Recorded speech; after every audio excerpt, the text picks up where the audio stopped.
Selamat pagi Pak Marcel. Selamat pagi, Pak. Oke, baik. Kali ini kan saya akan melakukan observasi di lokal Bapak. Sebelumnya, apa kabar Bapak hari ini? Kabar baik, Pak. Sehat Sehat ya? selalu. Iya. Tetap semangat ya? Saya semangat. Sebagai guru kita harus selalu semangat. Tambah muda. Ini rambutnya rapi sekali. Baik, Pak. Nah, kira-kira Bapak ngajar apa ya ini di sekolah ini? Ya, untuk di SMA Negeri 1 Siberut Selatan ini saya dapat tugas untuk mengajar pendidikan bahasa Indonesia untuk di kelas 12. Kelas 12 ya, iya. Berarti masih kurikulum 2013 iya, masih ya? kurikulum 2013. Ya, dengar-dengar kurikulum kita itu masih kurikulum 2013 untuk kelas 12 ya? Iya, betul. Belum kurikulum merdeka? Iya, betul Pak. Betul, Oke, Pak. baik. Jadi Bapak ngajar bahasa Indonesia di SMA Negeri 1 Siberut Selatan. Iya, baik, Pak. Wawancara mengenai pra observasi sebelum Bapak nanti akan saya observasi di lokal nanti. Ya boleh. Ini sekarang ini saya punya waktu karena baru selesai tadi di jam pertama, tinggal masuknya lagi nanti setelah jam istirahat. Oke, baik Pak. Jadi begini Pak, kenapa kita melakukan wawancara pra observasi ini? Tujuannya adalah nanti dalam proses supervisi nanti Bapak akan merasa lebih siap. Kemudian ketika memberikan pembelajaran nanti akan melakukan pembelajaran yang terbaik gitu. Jadi ada persiapan Bapak untuk sebelum saya lakukan observasi di kelas Bapak. Jadi itulah tujuan kita kenapa saya mewawancari Bapak terkait dengan kesiapan Bapak nanti di kelas Pak. Oh boleh. Baik Pak. Nah terkait dengan itu kira-kira apa tujuan pembelajaran Bapak nanti yang ingin dicapai di pembelajaran yang akan Bapak sampaikan nanti? Baik, jadi kebetulan tadi sudah selesai kami membahas tentang pengertian dan hal-hal yang berkaitan dengan teks novel. Karena untuk besok ini materi yang mau saya sampaikan yaitu tentang teks novel. Jadi pertemuan berikutnya itu saya akan memberikan materi sehubungan dengan unsur-unsur intrinsik dan ekstrinsik dari sebuah novel, kemudian ditambah dengan unsur kebahasaan dari sebuah novel. Oke, baik. Jadi tadi Bapak sudah di lokal Bapak sudah mempelajari mengenai pengertian novel ya? Iya. Kemudian novel, kemudian teks novel itu dan materinya. Kemudian nanti akan memberikan pembelajaran terkait dengan unsur-unsur intrinsik ya. Iya. Untuk unsur-unsur intrinsik dari sebuah novel. Nah, kira-kira Pak,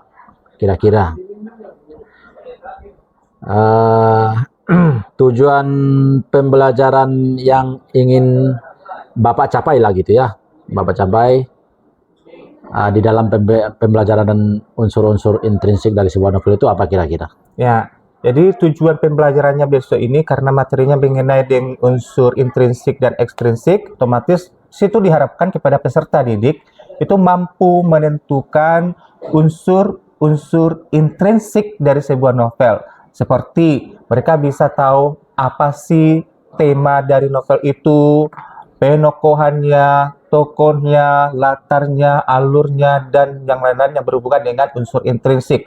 Ditambah nanti mereka bisa mampu yang mengungkapkan apa sih kaidah kebahasan yang digunakan dalam sebuah novel itu. Iya. Jadi oke Pak.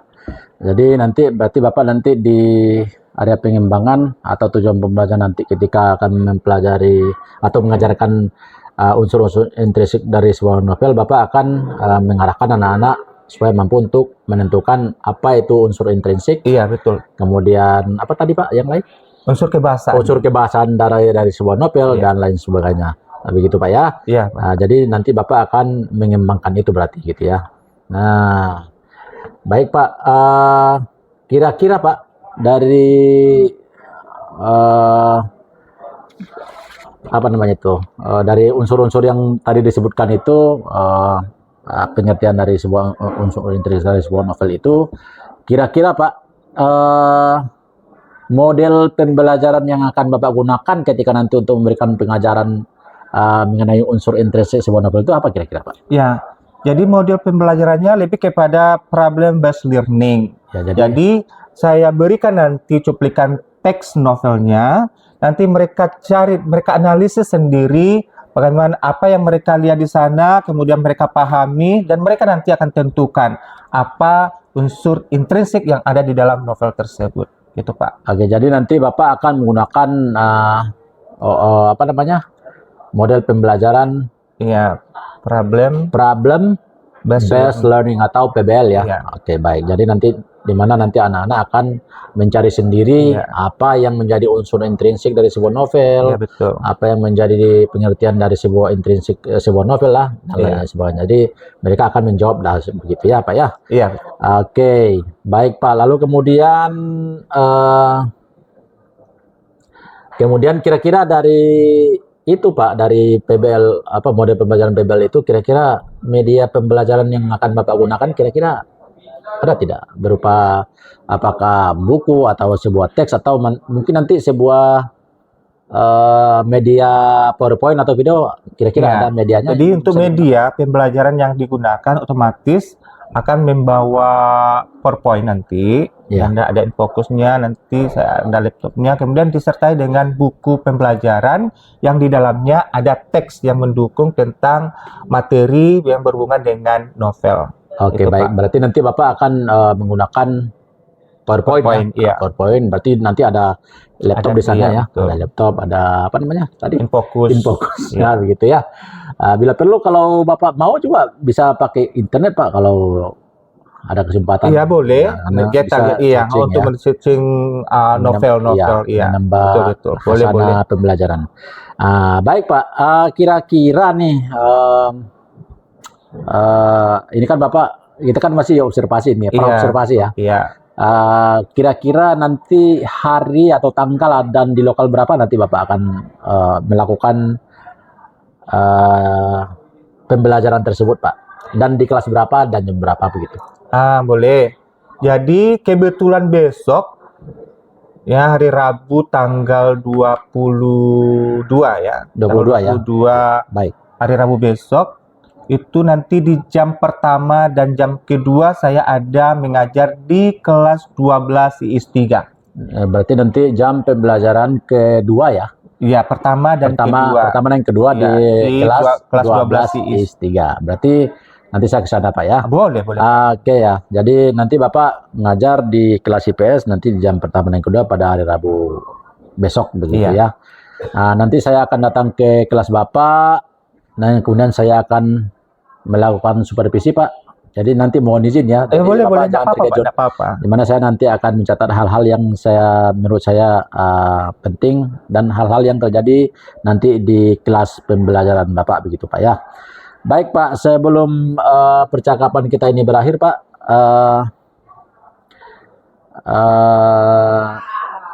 Bapak juga di pasca observasi. Ya, boleh. Nah, ini kan para observasi ya. Iya. Nanti ada observasi, nanti di pasca observasi saya dan kemudian juga ada guru pengajar praktik juga akan bersama Bapak gitu. Seperti inilah Pak. Pascanya ada wawancara seperti itu Pak. Oke. Dari percakapan kita ini kira-kira hal apa yang Bapak dapatkan begitu Pak sebelum ini berakhir? Sebelum kita akhiri percakapan ini. Oh gitu.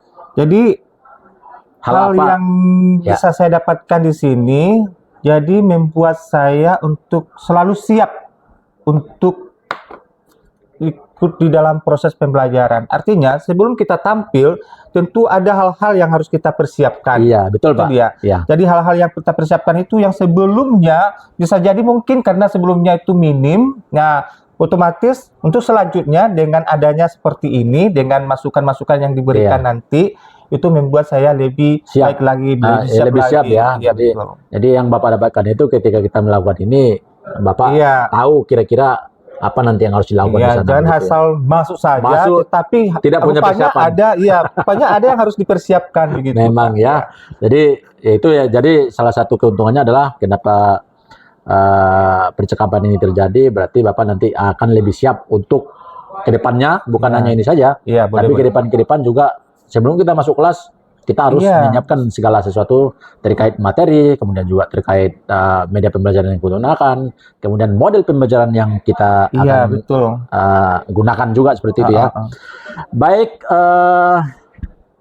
terima kasih Pak atas waktunya sudah bersedia berbincang-bincang dengan saya dan di percakapan praobservasi ini ya. Nanti sampai bertemu di kelas observasi Pak Ya, pada boleh, hari Rabu besok ya. Iya. Mudah-mudahan rencana kita ini atau rencana kita pada hari Rabu itu bisa berjalan dengan baik gitu Pak ya. Dan menghasilkan, Dan hasil menghasilkan yang hasil bagus. Wah, Iya. walaupun tidak wah minimal ya sesuai lah gitu Iya, ya. betul, betul. Oke, baik Pak. Ada lagi yang mau ditanyakan Pak? Kira-kira itu saja Pak. Yang jelas saya akan persiapkan untuk menghasilkan tampilan yang sangat ya baik lah untuk kedepannya. Oke, jadi kalau begitu Pak, terima kasih atas waktunya. Sampai Baik, nanti sama-sama, Pak. ketemu besok pagi di kelas 12 IPS I3, 3, ya. jam 1 dan jam 2. Oke. Boleh Pak. Terima kasih juga Pak. Oke, atas selamat pagi. masukannya. Terima Oke. kasih Pak. Oke. Sukses selalu Pak ya. Ya, amin.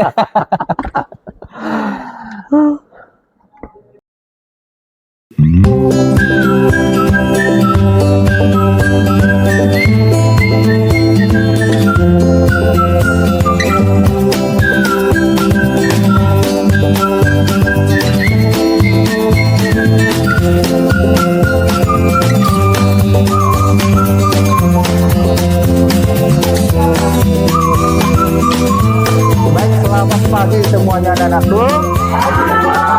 Bagaimana pagi ini, semangat? Oke, baik. Sebelum kita memulai aktivitas kita, ya nak, kita sebagai umat yang beragama, mari kita awali kegiatan kita ini dengan doa. Siapa yang mau memimpin doa kita? Baik, mari. Baiklah teman-teman, sebelum kita belajar pada pagi hari ini ada bagian kita berdoa menurut agama dan kita yang kita asasi. Berdoa dimulai.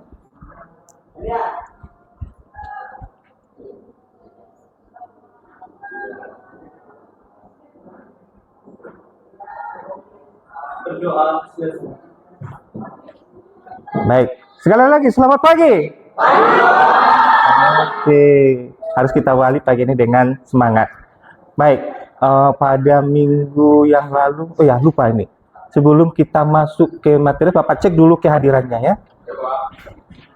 Siapa yang tidak masuk pagi ini?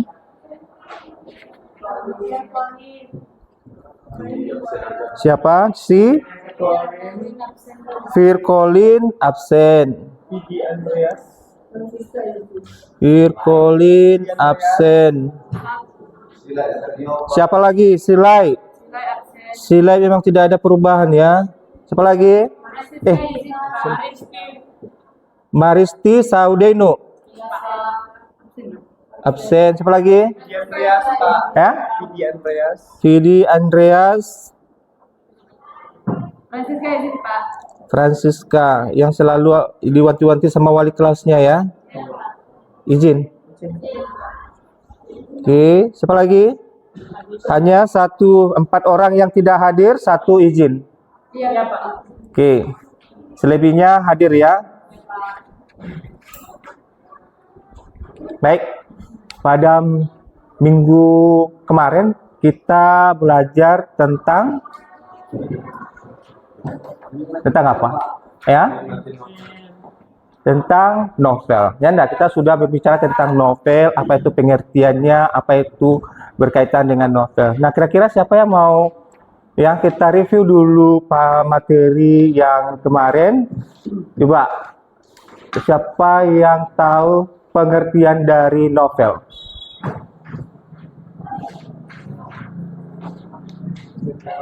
Iya, angkat tangan. Baik. Ayo. sebuah karya prosa yang mengundang rangkaian sebuah cerita. Sebuah karya prosa yang mengandung rangkaian sebuah cerita.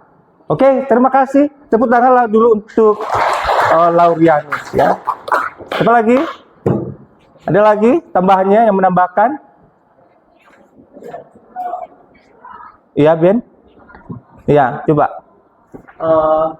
Menurut saya novel adalah sebuah cerita yang dimana mengandung nilai-nilai kehidupan seseorang. Oke. Sebuah cerita yang mengandung nilai-nilai sebuah kehidupan. Oke, mantap. Tepuk tangan juga lah untuk si Bennett. Jadi itu dia. Jadi novel itu menceritakan sebuah kisah kehidupan. Jadi kisah kehidupannya itu panjang dari awal, ya enggak, dari dia masa kecil hingga dewasa. Oke, itu kemarin yang kita bahas. Jadi sekarang kita akan membahas tentang unsur intrinsik dan unsur ekstrinsik sebuah novel. Sekaligus nanti kita akan lihat bagaimana unsur kaidah kebahasaan dari sebuah novel. Jadi tujuan pembelajaran kita pada kesempatan ini yaitu hendaknya diharapkan kepada Ananda semua mampu menganalisis unsur intrinsik yang ada di dalam cuplikan novel nantinya akan diberikan kepada Ananda semua, sekaligus kita menentukan apa unsur kebahasaannya. Jadi ada dua tujuan di sana. Kita mampu menganalisis unsur intrinsik yang berhubungan dengan nilai-nilai kehidupan dalam novel, sekaligus kita akan mampu juga menganalisis unsur kebahasaan sebuah novel. Jadi itu ya, anakku, untuk pertemuan kita kali ini yang kita bahas adalah lebih pada itu. Oke, kita lihat. Kemarin katanya ini dia novel ini merupakan teks fiksi yang sudah kita tampilkan kemarin. Kemudian kita akan melihat dulu yang berhubungan dengan unsur intrinsik. Kita lihat dulu. Kita mendengar saja dulu ya.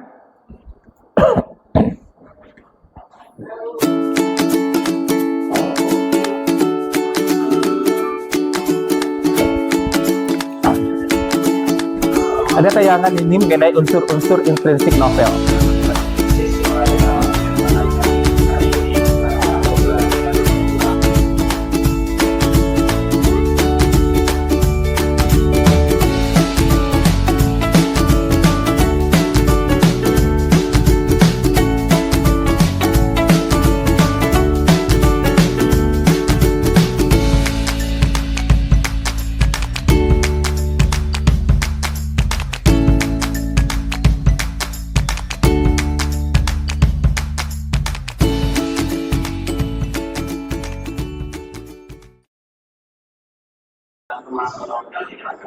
Masalah unsurnya ya, sudah sampai ke penokohan, kemudian ada beberapa unsur intrinsik. Kan biasanya kalau sebuah cerita prosa pasti ada unsur ekstrinsik dan ada unsur intrinsik. Tadi sudah kita dengarkan dan lihat bersama, dipaparkan di sana apa saja unsur-unsur yang tergabung dalam unsur intrinsik sebuah novel.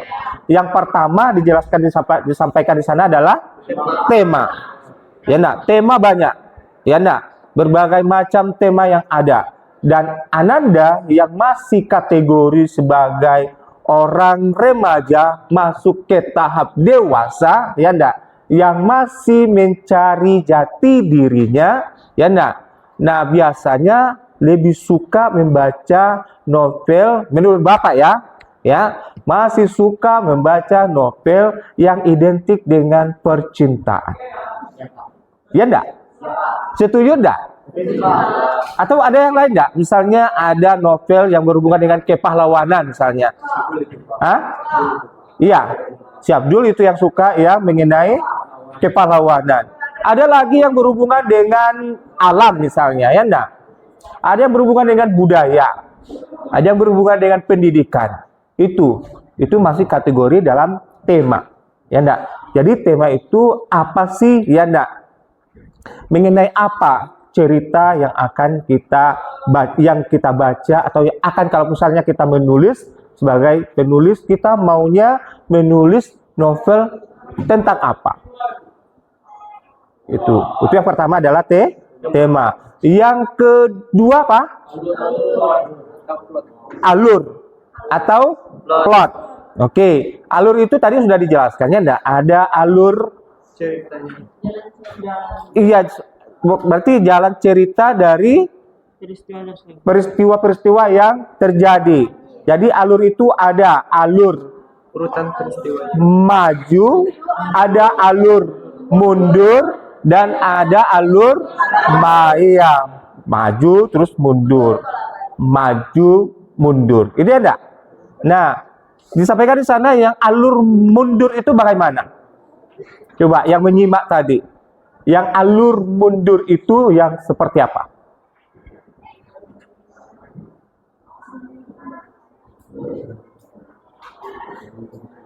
Ya? Iya, alur mundur. Tadi dijelaskan di sana contohnya misalnya ada kematian, enggak? Ya kan? Enggak, suatu terjadi dia enggak kematian, enggak? Nah, kematiannya ini dilihat apa sebabnya, apa penyebabnya, mengapa dia kok bisa sampai meninggal. Ya enggak? Dilihat dari belakang. Sama kalau misalnya Anda menonton film apalah ya, Titanic lah, ya enggak? Pernah menonton film Titanic? Ya? Pernah. Ya, mungkin kalian masih kategori ya enggak? Remaja, mungkin karena itu filmnya masih agak-agak ya dewasa, ya enggak? Ke atas. Tetapi kalau kita lihat filmnya, seorang nenek ini yang selamat dari sana, kemudian ada penyelam, kemudian mereka menemukan kota, ya enggak? Menemukan kota, kemudian dikatakan bahwa itu adalah kepunyaannya. Loh, kok bisa? Diceritakanlah kembali. Kisah itu kok bisa itu adalah milik dia, yang ditemukan di dasar laut yang dalam sana itu, menurut ceritanya, ya. Jadi diceritakan kembali kisah itu. Berarti mereka kembali ke mundur, ya enggak? Mundur dari sampai mereka berkenalan, naik kapal besar, kemudian terjadilah hubungan cinta asmara mereka di kapal, bla bla bla bla bla bla bla bla, sampai terjadi musibah, ya enggak? Menabrak batu es itu, perlahan-lahan kapalnya patah, kemudian tenggelam. Nah, situlah tenggelamnya kota dari si nenek ini, yang pada akhirnya ditemukan kembali, dan si nenek itu sudah tua sekali. Itu berarti dari awalnya dia sudah ini, kemudian dia diceritakan kembali. Itu adalah alur mundur. Kalau alur maju, Dari awal. iya, dari awal, ya ada menceritakan tentang dia mulai dari lahir sampai nanti dia sukses, sampai dia nanti dewasa, sampai dia nanti berkeluarga, dan tidak tahu kita bagaimana nanti akhir penyelesaiannya. Oke ya. Setelah alur, apalagi? Penokohan. Dari penokohan itu apa? Cara pengarang menampilkan tokoh dalam cerita. Ya enggak? Berarti pemberian apa namanya di sana istilahnya? Bahasa sederhana kita memberikan karakter dari si tokoh. Apakah dia sebagai antagonis atau sebagai protagonis? Antagonis berarti karakternya Baik. jahat atau baik? Antagonis. Kurang bagus. Berarti istilahnya dia menentang dari jalannya cerita. Tapi kalau yang protagonis, yang pro berarti dia mendukung dari cerita itu. Berarti karakternya itu adalah hal yang baik, yang baik-baik saja. Ya enggak? Dikatakan baik itu seperti apa? Enggak, bagaimana sih karakter yang baik itu seperti apa? Coba. Suka membantu. Lagi. Rajin menabung. Tidak pelit. Apalagi dipukul pun dia tidak masalah gitu ya. Tidak melawan gitu. Udah juga, Pak. Udah juga. Jadi bagaimana? Hah? Ditabrak pun sudah ditabrak dia tidak marah ya, tidak diampuni saja ya. Siapa itu, Pak? Ditabrak orang. Ya, diambil uangnya, dicuri uangnya, oh enggak apa-apa gitu. Apakah itu karakter baik menurut kita? Oke, setelah penokohan, apalagi nak? Latar. Apa latar itu? Pelukisan, tempat, waktu, dan suasana. Oke, apa lagi? Sudut pandang. Sudut pandang. Bagaimana si pengarang itu memposisikan dirinya di dalam cerita tersebut. Apakah si pengarang di sana hanya sebagai pelaku utama atau tokoh utama, atau hanya sebagai pengamat yang dikategorikan sebagai orang ketiga. Oke ya nak, jadi sudah mengerti ya. Nah sekarang kita akan bekerja secara berkelompok. Kita nanti akan membaca cuplikan dari novel. Pasti akan ada 6 kelompok nanti ya. Oke, 1, 2, 3, 4, 5, 6. Oke ya. 1, 2, 4, 5, 6. 2, 3, 4, 5, 1. Oke, yang 1 kelompok di sini, oke ya. Yang 2 di sana, yang 3 di sini, yang 4 di sana, yang 5 di sini, yang 6 di sini. Yuk. 1.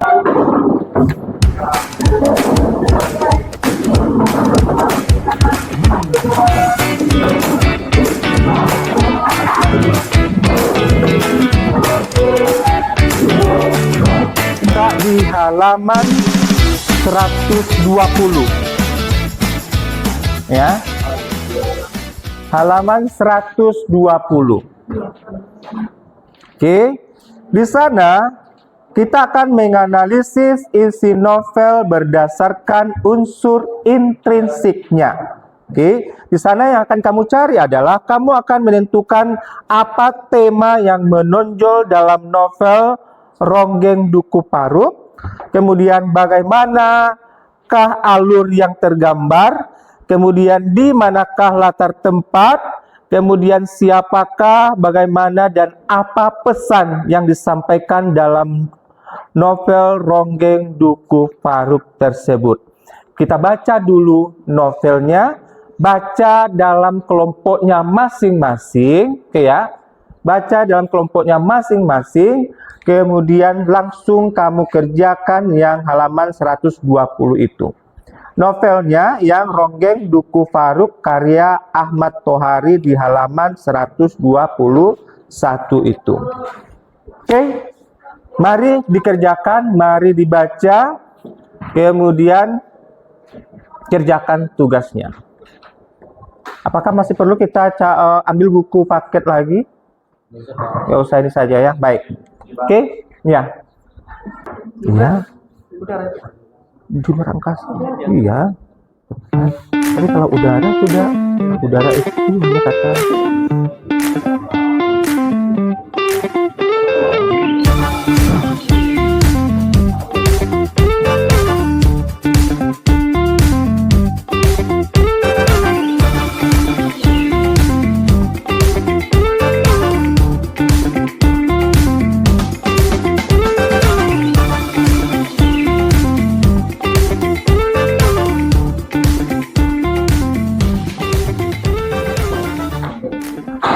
Baik, langsung dibacakan hasil kelompoknya. Kelompok berapa ini? Kelompok 1 ya? Kelompok 1. Oke, coba dengarkan yang lain, kelompok yang lain. Mari kita lihat apa hasil analisis dari kelompok 1 terhadap novel yang sudah kita baca sama-sama. Mari. Baik, saya dari kelompok 1 akan menyampaikan hasil diskusi kami. Pertanyaan nomor 3 yaitu, di manakah latar tempat, latar waktu, dan latar suasana yang tergambar dalam novel Ronggeng Duku Paruk? Latar tempatnya yaitu Desa Duku Paruk yang dilanda kemiskinan, kelaparan, dan kebodohan. Latar waktunya yaitu tahun 1960-an yang penuh gejolak politik. Latar suasananya kisah cinta serintil dengan seorang tentara teman masa kecilnya. Nomor 4, siapakah tokoh utama dan tokoh-tokoh pendukung dalam novel Ronggeng Duku Paruk? Tokoh utama dalam novel Ronggeng Duku Paruk yaitu Serintil, seorang penari ronggeng.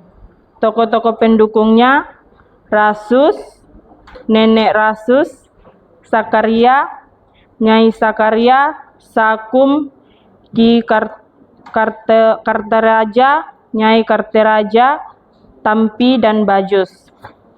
Nomor 5, bagaimanakah karakter tokoh-tokoh Ronggeng Duku Paruk? Nomor 5, Pak. Iya. Yang kami buat nomor 6, Pak. Salah. Nah, coba yang nomor 6 apa? Nomor 6-nya, apa pesan yang disampaikan dalam novel Ronggeng Duku Paruk? Pesan yang disampaikan adalah cinta dan pengorbanan, representasi budaya Jawa, dan permasalahan sosial. Baiklah, inilah hasil dari kelompok kami. Oke, tepuk tangan dulu. Ada yang menanggapi? Ada yang sama? Berbeda? Sama ya? Sama hasil analisisnya? Baik, silakan duduk, Nak. Baik, itulah penampilan dari hasil diskusi dari kelompok 1. Baik, karena sudah menampilkan hasil diskusinya masing-masing, kemudian waktu sudah selesai, sudah habis, maka kesimpulan kita untuk materi yang kamu dapatkan pada hari ini kira-kira apa? Satu orang untuk memberikan kesimpulan. Mari kita simpulkan bersama-sama nanti. Satu orang untuk menyampaikan hasil kesimpulan dari materi yang kita dapatkan pagi ini. Oke?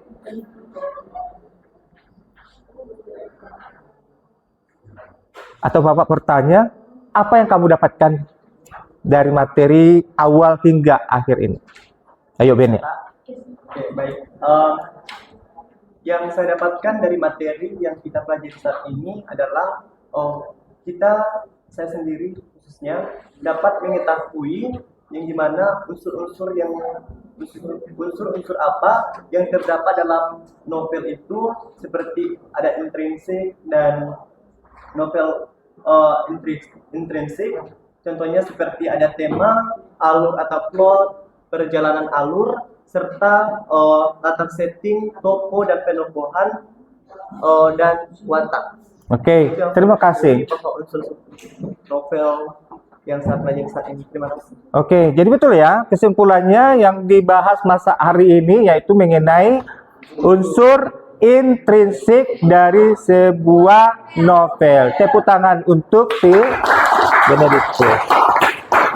Baik, karena kita sudah simpulkan bersama-sama bahwa unsur intrinsik dari sebuah novel itu untuk tugasmu, ya, untuk tugas yang akan kamu kerjakan nanti, yaitu lanjutkan pertanyaan untuk nomor 1, kemudian nomor 2, kemudian ditambah dengan nomor 6. 5, Pak. Nomor 5, nomor 6 ya.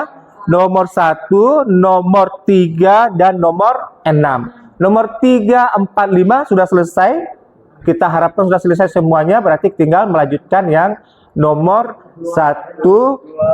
Iya, baik. Itu saja pembelajaran kita pagi ini. Mudah-mudahan kamu datang dalam keadaan kosong dan nanti pulang ke rumah masing-masing nanti dalam keadaan berisi. Tepuk tangan untuk kita bersama pada hari ini. Sekian dan terima kasih. Selamat pagi.